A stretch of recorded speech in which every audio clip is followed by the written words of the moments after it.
So now moving on to the second section of the NSPE code, the so-called rules of practice, which of course is meant to be I would imagine, a specification, an elaboration, and a clarification of the fundamental canons. Because of course, if you look at Section 2, rules of practice, what you have are a restatement of the first 5 canons, and after each canon, subsections, lettered subsections, which go into more detail about the intent, I suppose, of the canon. In this class, we will be, I would imagine, almost exclusively focusing on the first, the fourth, and the fifth of these canons or rules of practice. The first one having to do with holding paramount the welfare of the public, the fourth one about being a faithful agent or trustee of your client or employer, and the fifth one about avoiding deceptive acts. So I'm going to confine my remarks to those 3 rules or canons. They're, I guess, both. Let me just dispense with why I am interested in Rule 5, engineers shall avoid deceptive acts. It's because of subsection B there, which really has to do with bribery when it comes down to it. That is reality, especially, now I think my understanding is that civil engineers do not take engineering ethics at Drexel, which I find very odd. Because in a certain way, civil engineers are more likely to be embroiled in ethical and legal problems than any other form of engineering that I know of. And that's because civil engineers are in the construction business, and the construction business is incredibly corrupt around the world. And one of the things we'll be looking at when we look at current ethical issues in engineering, we'll be looking at the Pennsylvania Turnpike pay-to-play scandal, which heavily involves engineers, civil engineers who do work for the state of Pennsylvania in maintaining, extending, doing work on the Pennsylvania Turnpike, a major road that crosses the state. I think it's an important issue to all engineers. I mean, it's not just civil engineers who will be faced with these sort of situations. We're talking about gifts that are exchanged between engineers and or their firms and clients, vendors, things like that. And we're also talking about gifts that are exchanged between engineering firms or engineers and politicians who hold the purse strings, the public fisc. I mean, who have control over vast amounts of money, which many engineering firms totally depend upon for their existence. Doing government work. So I think it's an important issue to get into. It's really about money, and it's about integrity and involvement in public corruption.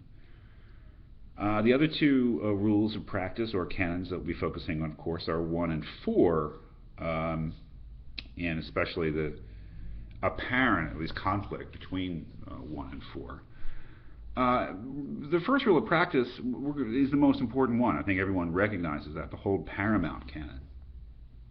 And it's important enough to this course that we'll be devoting the whole second part of the course to reading things that in one way or another are concerned with applying, interpreting, arguing about the meaning of that first canon, which is unique to engineering and is incredibly important to the notion of engineering as a profession. Now, the idea of these rules of practice is to elaborate on and to clarify the fundamental canons. But if you look at the clarification in the lettered subsections of the first rule of practice, the first canon, the whole paramount canon, I'm not sure you get a lot of clarification. I'll just give you a couple of remarks, and we'll be looking at these things in more depth later in the course. But take section A, the first subsection. If engineer's judgment is overruled under circumstances that endanger life or property, they shall notify their employer or client and such other authority as may be appropriate. That is filled with very careful and very carefully crafted vague and language and some strange things there. For instance, it's really about going outside your company. I mean, it's really about whistleblowing, and it's really, in a way, saying whistleblowing is an option for engineers, and in a way sending a mixed message about it. For instance, it talks about being overruled in your engineering judgment in such a way that you know that there's a situation which in your judgment endangers the public safety or welfare. And then it says that you should notify your employer or client, which is a little odd because one would think that being overruled in such a way is either being overruled directly by the employer or client or by another engineer who's acting on behalf of the employer or client or in the interests of the employer or client. So the notion that you would notify them is a little odd. And then saying, and such other authorities may be appropriate, of course, is opening the door to reporting the situation to engineering societies, to governmental regulatory agencies, and things like that. But saying as may be appropriate is, of course, leaving it up to the judgment of the individual engineer and not really being very clear about when going to such authority it is appropriate. Well, that may be unavoidable in an ethical code, is that you can't specify these things in any detail because circumstances dictate how and when and if the rule is to be applied, if the rule is to be broken. A lot of this course is about developing your discretion, your practical judgment, and we'll see that's why we're going to look at so many individual cases, so many detailed, unique cases to try to develop that. But it doesn't give you a lot of help there, I would say. And then, to send an even more mixed message, Section C, engineers shall not reveal facts, data, or information without the prior consent of the client or employer except as authorized or required by law or this code. On the one hand, reminds engineers that they have this duty to their client or employer to keep confidential or proprietary information confidential. But also saying that this code and the rule of law, I mean law itself, may dictate, may obligate the engineer to reveal such information. Again, a mixed message, but maybe an inevitably mixed message.